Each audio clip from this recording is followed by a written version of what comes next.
Overtime with Carly Zucker on The Fan. Presented by Affinity Plus Federal Credit Union. Now, with a look at what Minnesota teams and sports figures do to give back to our communities. Here's The Fan's Carly Zucker. Welcome back to another episode of Overtime with Carly Zucker and Brianne. Hi, BB. Are we calling you BB now? Is that the jam? Is that the thing? Yes. I didn't really sign off on that, but But Chris from the Power Trip Morning Show is starting to call you BB. So he's committed. No, we're gonna go with Brianne still. But yay for Brianne producing the show. Thank you so much. And I am not stuck. We like Pittsburgh. Pittsburgh is great. So I'm out in Pittsburgh. And thank you to Affinity Plus Federal Credit Union. They are awesome sponsors and they do such great work, and we're proud to have them a part of this. So thank you to them. And Brianne, I told you I have a story for you. I'm ready. Girl. If for anybody who follows my Instagram, I share a lot. I share probably way too much. But there was an incident that happened at the mall the other day, and I had to share it. So they're opening an Evereve here in Pittsburgh. Do you know that store at all? No, what is it? Started in Minnesota. It's like a women's clothing store. But I have done work for them on social media because they're such a great partner of mine and I love them. And they're opening one here. So we got the kids' masks on. We all sanitized up. And we're going to have a family outing to the mall because the store was completely empty and I was going to take a preview, right? So we all go to the mall and we're in the store. Great. I wore these. I haven't worn heels probably for 4 months. Like I never wear heels anymore, right? What's the point? Nobody sees Time to do it. Yeah. So I was like, I'm going out in public. I'm going to throw some nice heels on. And they were pretty high, probably not mall appropriate, but they're these great neon heels that I have. Heck yes. And granted, this is a silly story. Okay. You don't need to text us and say, or tweet me and say there's bigger deals in the world. I get it. There's way bigger deals in the world, but this is a funny story and I'm going to share it. So we're leaving the mall and we have to go down an escalator. Oh, God. So at the end of the escalator, the heel of my shoe is lodged in the escalator. You know how like the fear of a piece of clothing getting stuck in there and then it's strangling you and you die? Yes. So so this happened to my foot. So my heel got sucked underneath the bottom of the escalator and I had to twist my foot out of the shoe, okay? Oh, so it is jammed in the end of the escalator, jammed. And I am standing there with one heel on and one off. And I mean, everybody coming down the escalator, I'm so embarrassed, mortified. Of course this would happen. And Jason's trying to kick it loose. And this sweet guy comes over and he's like trying to pull it out of there. And I'm like, you don't have to do that. It's just a shoe. And Jason's kicking it. And I posted a picture of what the aftermath of the shoe looked like because I can't believe the heel stayed on, but it was mangled brand. So standing there with one shoe, I'm thinking I'm going to have to hobble myself out of the mall or go barefoot, which in the middle of a pandemic sounds disgusting. Yeah. To be barefoot in a mall at any time, regardless of being in the midst of a virus or not. So that was quite embarrassing. I was mortified. I'm like, somebody's going to recognize Jason as a penguin and be like, look at his stupid face. Look at this klutz. Yeah. So that happened to me. Hey, again. You're trying to, make yourself feel better, look a little bit better. And I know. I tried. And that is such a me thing to happen to. But I mean, they're just a pair of shoes. It's not the end of the world. But that was, they were pretty nice shoes and it was a sad moment. So sounds like they were made well if the heel's staying on. So Brianne, I just had to share that with you. I hope it gives everybody a mild laugh. I mean, I hope at least it wasn't a soft story and nobody's laughing, but I hope everybody got a small chuckle out of that if you envisioned me stuck in a escalator, which I found out a lot of people have fears of when I was glad your feet is still attached. Yes, my I didn't break an ankle. That was my worry, but all good. We today, Brianne, we have a really good friend of mine popping on, Joe McDonald, Chief Executive Officer of VEAP. We know each other through a lot of emails because I am helping with Taste for the Tour this year, which, do you know anything about Taste for the Tour? I've heard you mention it. Okay, yeah. So Taste for the Tour, it's spelled Fore because it's in relation to the 3M golf tournament that's coming up at the end of July. Last year was the first event. And the proceeds from this event benefit VEAP. And VEAP is a community-based food bank. It's right here in the Twin Cities. And Joe is going to tell us a lot about what they do, even outside of helping people with food assistance. And so he's actually a really great person to talk to get more information for people who may be in need of this assistance, or people who are looking to get to provide some help to people, because you'll find out pretty quickly that every dollar seriously counts for this, and that $1 can even provide a full day of meals for people. So super important to know. Also, we talk about a celebrity cookbook. Did you hear him talk about the celebrity recipe book? I did. Super cool, right? So the celebrity recipe book, we had a bunch of people from Minnesota and abroad, actually, because PK Subban and Lindsey Vaughn, of course, we claim her as one of us. We love her. They provide their banana bread recipe for this. Rebecca Brunson, who obviously we love here in Minnesota as well, Lynx player champion.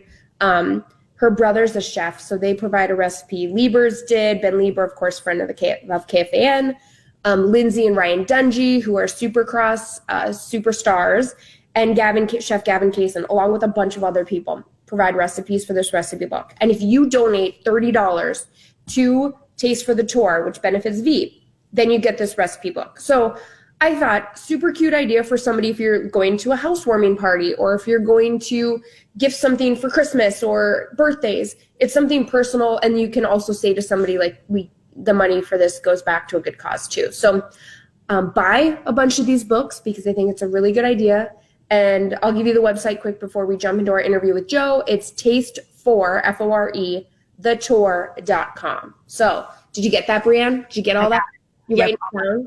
All that info. Thank you. Awesome. So much info, but I really feel so strongly about this cause, especially right now when I feel like we do have an abundance of food in so many ways, but we need to get it in the right hands. And we also have an opportunity to give $1, $5, $10, $20, $30 and have it make a huge difference. So that is the topic of today's show, and it should be fun. So yeah, thanks, Brianne. We'll get into it with Joe McDonald, again, Chief Executive Officer of VEAP. Joe, first of all, thank you so much for joining us, because we are so proud to be representing VEAP on Overtime, and I'm really excited to be kind of a part of this event this year.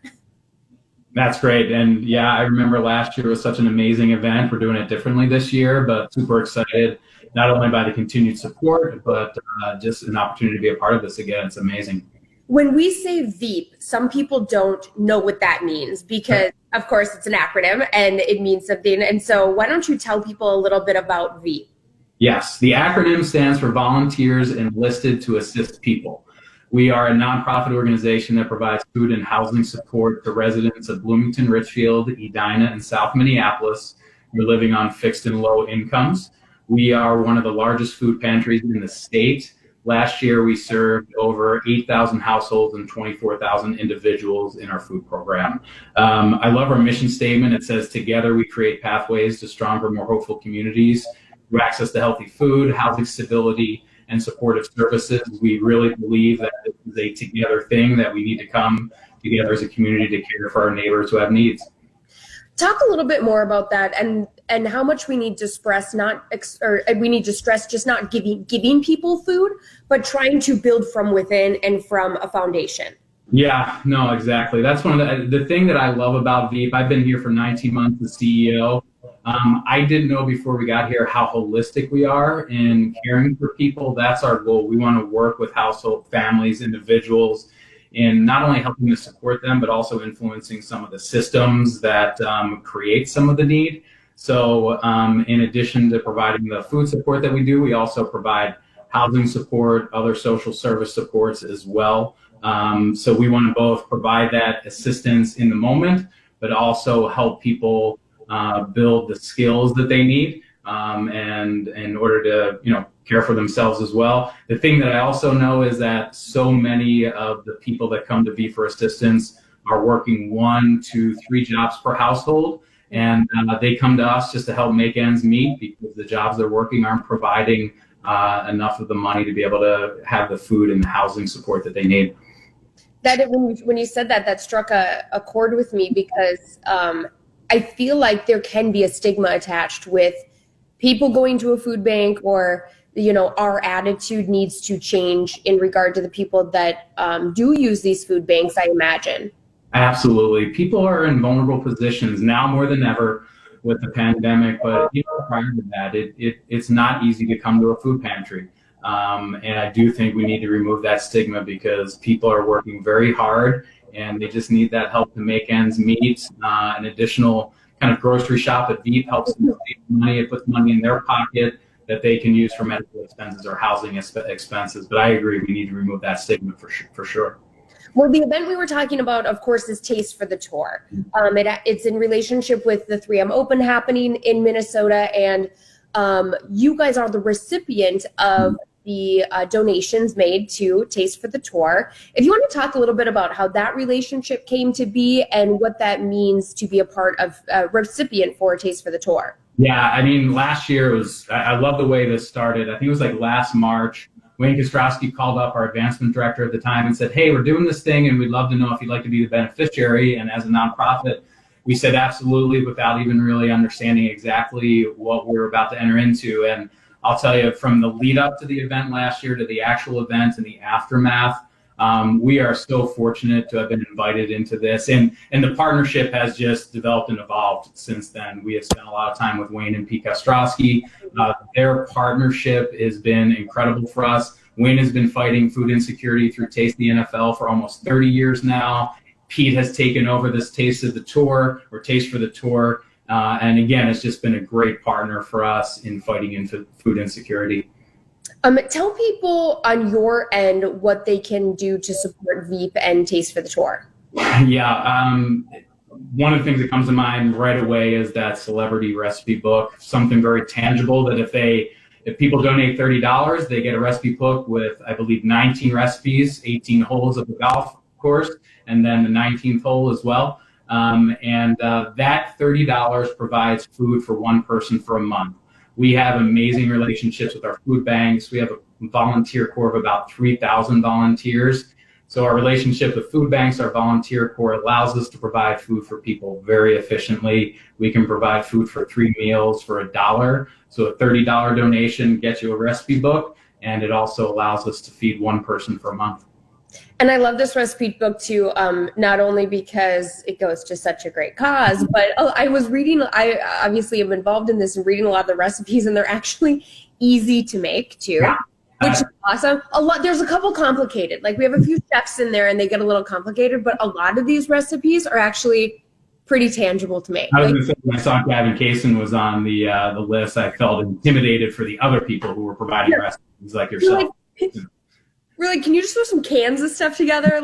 Just mix some cans, throw them all in a pot, and it's a soup. That's what I was hoping Gavin would do.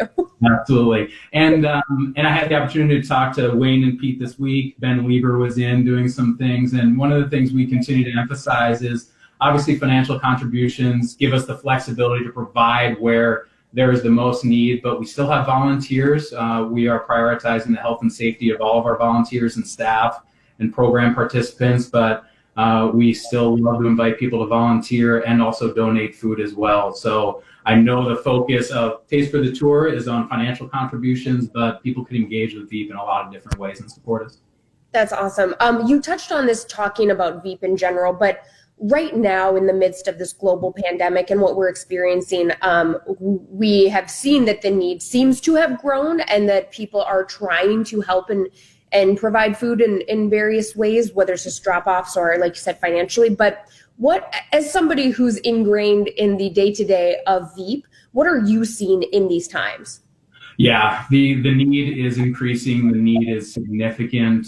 What I have loved is I have seen organizations that aren't traditionally food shelves coming around the food shelves and offering additional support as well, but we have seen a progressive increase in the need since we started. We transitioned everything to a drive-up model for our food access. We're still providing people choice. We have personal shoppers going through our warehouse and pantry, but we have seen that need increase since the middle of March when we started that through the beginning of June. There's been a recent study done by Second Harvest, which is a great partner of ours, that is anticipating an increase of 50 to 60% in September and October as far as that food need. So the increased need has been significant, and it's going to continue to increase as we work our way through this pandemic. Tell us a little bit about this banana bread on the lighter note, because this banana bread is kind of infamous, or it's famous actually. It's famous. Like, people love this banana bread. So we get tons of bananas, and we get more bananas than we can move on any given day or week. And a group of volunteers a few years ago had an idea of, why don't we repurpose those bananas? We have a beautiful commercial kitchen here at VEAP. So every week a group of volunteers comes in, they make banana bread that then we put out on the shelves in the pantry, and we put it in our mobile food pantry as well that goes out throughout the community. So it's a special recipe. I don't know that it's our own if we've patented it, but low in sugar, high in bananas. Awesome. So it's going to be as healthy as possible. I mean, I personally don't like bananas very much, but that sounds amazing. And I think that it's pretty incredible that you guys have the fruits and vegetables too, because I think the biggest thing, and again, you can't reiterate this enough, that healthy food is so important for people to have access to.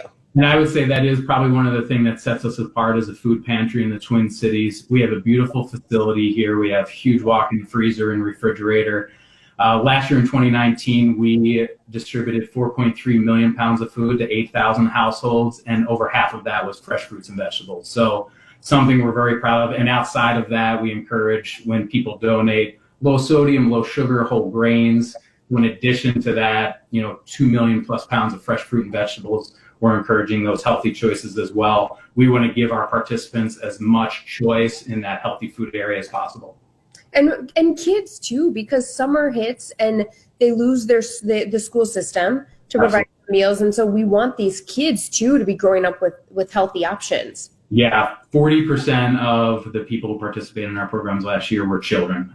So that's a huge percentage. And like you said, we have great relationships with the schools in our service area. And then during the summer, we offer some additional visits to our pantry so that we can pay attention to that need. I don't know if you're going to have an answer for this, or maybe just your feeling on it. Maybe you've gone through a wave of, or a roller coaster of these feelings, but do you ever have a real frustration, or maybe that's not the right word, with the amount of food that we have in this country, or the amount of food that we have in Minnesota, the waste that happens, and the ways we can prevent that? Like, do you ever feel that as a frustration, or what do you see that as? Yeah, no, it's an interesting tension, to be honest with you. In the 19 months that I've been here, you just see the amazing abundance of food and resources, and then organizations, not that VEAP maybe experiences this, but so many organizations are trying so hard to get that food and those resources to people, and sometimes we're just missing each other on that. So the more awareness, and again, I think, like I said, Wayne and Pete with Taste the NFL, Taste for the Tour, are doing a great job of raising that awareness, and the more awareness there can be, because there is tremendous abundance. At the beginning of the pandemic, I said that I was confident that the abundance within our community and the compassion within our community would more than meet the increased need that we're seeing, and we're experiencing that. We really are. But it's a constant tension, and sometimes a frustration of being able to get the food that is out there in abundance to the people who really do need it. Mm-hmm. I mean, I had moments during this when we were quarantined at home where I look at a bag of lettuce and I would have said, you know what, I probably wouldn't have used all of it. And now I am going through and finding ways to use everything in my fridge, because you really want to limit your time going out, and, deliveries, save those for people who really need them. So we're trying to use up everything we have. And I had to take a hard look in the mirror at how much I was wasting before, and really say to myself, like, this is a time where we need to make the most of everything that we're given.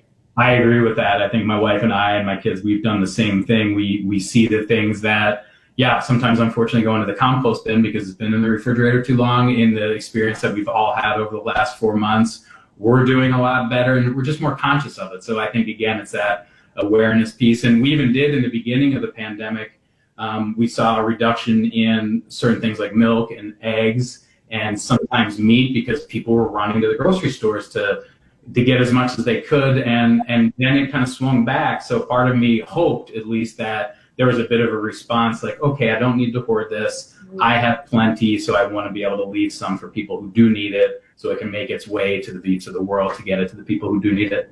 Mm-hmm. We just hope that everybody took some new values from this experience, maybe, and that's all we can hope. We just have a couple more things, then we'll wrap up. We'll let you get back to your important work. But just wanted to ask if there was any, I always like to try to find a story that represents your experience with especially nonprofits, because I think that can really affect people on a different level. If you can share a story that really stands out to you in your time with VEAP. Yeah, I mean, my favorite story of the last 4 months happened probably about 3 to 4 weeks into the pandemic and us shifting the way we do things. One of the things that we all know was at a premium back then was masks, and we wanted to make sure our volunteers and our staff were being as safe as possible as we were interacting with clients. So one day we had 2 different clients who came through in their car to get the food that they needed from us, bring handmade masks to give to us as they were receiving food from us. And and I'm getting chills again thinking about that, but I think that's the relationship that, because VEAP has been around for 47 years, we have developed with our community that speaks to the togetherness that is needed, and especially in times like this, but just in general, to be able to continue to support the people who need that assistance. What a beautiful thing. I think to myself often, like, I think when you are given a lot, it's easy to find ways to give back. But I think to hear a story like that just highlights the fact that at any level, you have the ability to make somebody else's life easier. And so it's really easy when you're given a lot, because you're like, okay, financially I can do a donation or I can do this. But when you're not, and you're going to a food bank just for that extra assistance, but they find a way to give, it just is a reminder that there's no giving that's too small even. No, there was another story. We had a woman who we helped with a portion of her rent payment. And she came back about a month later and sent a letter with a check. And she said, this isn't the full amount, but I just wanted to give it to you so you could help provide support to other people like me who have some need right now. And again, just those are the stories that make you realize not only the impact you have, but like you said, there's no amount too small, I think, when people think about helping other people. And that's something I want to get across in this episode too, this overtime interview, is $1 provides a full day of meals for a person. Absolutely. And so when we say every dollar counts, it does. I can't stress that enough, because that $1, that $5 really, really makes a huge difference. And I think that's representative of, again, that every dollar counts. And so if you can find a way to give 30 or more and get that recipe book, that's what I think we'd both be encouraging, right? Right, Joe? Absolutely. I think it's a great way to partner with Taste for the Tour and VEAP by getting that recipe book. And like I said, that $30 will feed one person for a whole month in the way that we do it. So awesome. Joe McDonald, thank you so much for the work that you do at VEAP and for taking some time with us, because I think this is the stuff that's really important for people to know about. And again, like you said, have awareness, because it's an easy way to give any amount and really make a difference. So thank you. Carly, thank you. And thank you for all the work that you do in highlighting organizations like VEAP and individuals who are giving back to the community. I really appreciate it. Happy to do it. Thank you, Joe. Bye-bye. Joe is the best. We're so excited to partner with him on VEAP and Taste for the Tour. Again, tasteforthetour.com, FORE, where you can get more information about donating and getting that recipe book. Can't stress that enough. Limited number. And so go buy those recipe books, make a donation, and make a difference for so many people. So thank you to them. Also, thank you, of course, to Affinity Plus Federal Credit Union. We love them. They actually just found out Forbes magazine named Affinity Plus a top in-state credit union for Minnesota. So thank you to the members and the communities. Yeah, big shout out to them. We love being partners with Affinity Plus. Can't say enough great things about them. So thank you to them. Thank you, Brianne. Thank you. I'll see you later. Okay, that's it. Make sure to tune in next week. Thanks, guys. Be nice to each other.